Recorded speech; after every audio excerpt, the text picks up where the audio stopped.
Hi friends, welcome to Jessie's kitchen.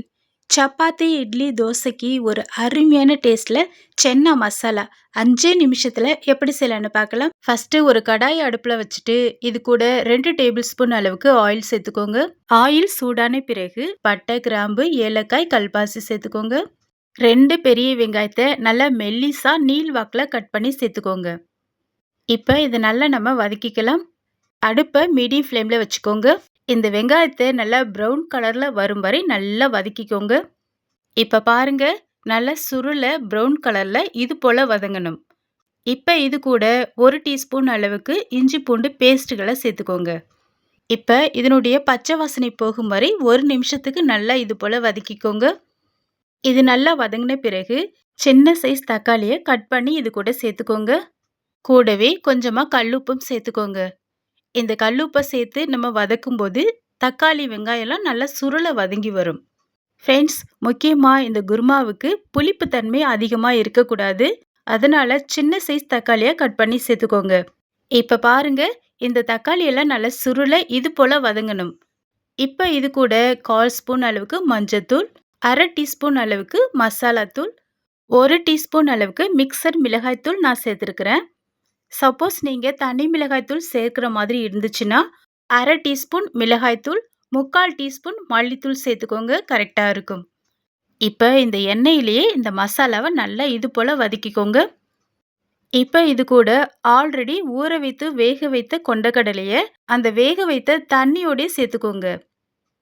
இப்போ இது நல்லா நம்ம மிக்ஸ் பண்ணிக்கலாம். இந்த குருமாவுக்கு நம்ம வேக வைத்த தண்ணியை தான் சேர்த்துருக்குறோங்க. சப்போஸ் நீங்கள் வேக வைத்த தண்ணியை சேர்க்கலைன்னா 1 கிளாஸ் அளவு சேர்த்துக்கோங்க, கரெக்டாக இருக்கும். அதிகமாக சேர்த்துடாதீங்க. அதே போல் நம்ம காலையில் இந்த குருமா செய்ய போகிறோன்னா நைட்டு ஃபுல்லாக கொண்டக்கடலை நல்லா ஊறணும். அப்போ தான் இது நல்லா வேக வைக்கும் போது சாஃப்டாக இருக்குங்க. இப்போ மூடி போட்டு ஒரு 2 நிமிஷத்துக்கு கொதிக்க வச்சுக்கோங்க.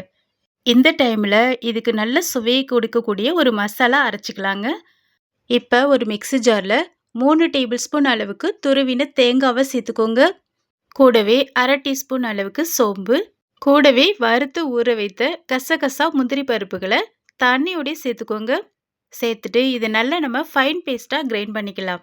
இப்போ பாருங்க, இது போல் நல்லா பேஸ்ட்டாக அரைச்சிக்கணும். அப்போ தான் இந்த குருமா நல்லா க்ரீமியாக இருக்கும். இப்போ இதனுடைய மூடியை ஓப்பன் பண்ணி பார்க்கலாங்க. பாருங்க, நல்லா கொதிச்சிட்டு இருக்குது. ஒரு முறை நல்லா இதை இது போல் மிக்ஸ் பண்ணிவிட்டு அரைத்து வைத்த தேங்காய் பேஸ்ட்டுகளை இது கூட சேர்த்துக்கோங்க. தண்ணி தேவைப்பட்டால் 1/2 கிளாஸ் அளவு சேர்த்துக்கோங்க. ஃப்ரெண்ட்ஸ், என்னுடைய வீடியோ வாட்ச் பண்ணிட்டு இருக்கிறவங்க சப்ஸ்கிரைப் பண்ணாமல் இருந்தால் சப்ஸ்கிரைப் பண்ணி பெல் பட்டனை கிளிக் பண்ணி ஆல் கொடுத்துக்கோங்க. இப்போ மறுபடியும் இதை மூடி போட்டு 1 நிமிஷத்துக்கு கொதிக்க வச்சுக்கலாம். ரொம்ப நேரம் கொதிக்க வைக்கணும்னு அவசியம் இல்லை. ஏன்னா ஆல்ரெடி நம்ம சுண்டலெல்லாம் வேக வச்சு தான் சேர்த்துருக்குறோம். அதனால் இந்த மசாலாவோட பச்சை வாசனை போகும் வரை கொதிக்க வச்சா போதும். இப்போ ஓப்பன் பண்ணிவிட்டு இதை நல்லா நம்ம மிக்ஸ் பண்ணிக்கலாம். தண்ணி அளவை கம்மியாக சேர்த்துக்கோங்க. அப்போ தான் உங்களுக்கு நல்லா குருமா இந்த பக்குவத்தில் கிடைக்கும். ஃபைனலாக இது கூட கொஞ்சமாக கொத்தமல்லி இலைகளை நல்லா பொடிசாக கட் பண்ணி சேர்த்துக்கோங்க. இப்போ இதை நல்லா நம்ம மிக்ஸ் பண்ணிக்கலாம். இப்போ நமக்கு நல்லா கம கமன்னு வாசனையோட நல்ல ருசியான சென்னா குருமா ரெடி ஆயிடுச்சு. இந்த மெத்தடில் செய்தீங்கன்னா சப்பாத்தி, இட்லி, தோசை கூட சாப்பிட்றதுக்கு செம்ம டேஸ்ட்டாக இருக்குங்க. ஹெல்த்தியாகவும் இருக்கும். கண்டிப்பாக ட்ரை பண்ணுங்கள். இது போல் இன்னும் நிறையா வெஜ், நான்வெஜ் ஐட்டம்ஸ்லாம் போஸ்ட் பண்ணியிருக்கிறேன். என்னுடைய லிங்க்கை ஓப்பன் பண்ணி செக் பண்ணி பார்த்து செய்து சாப்பிடுங்க.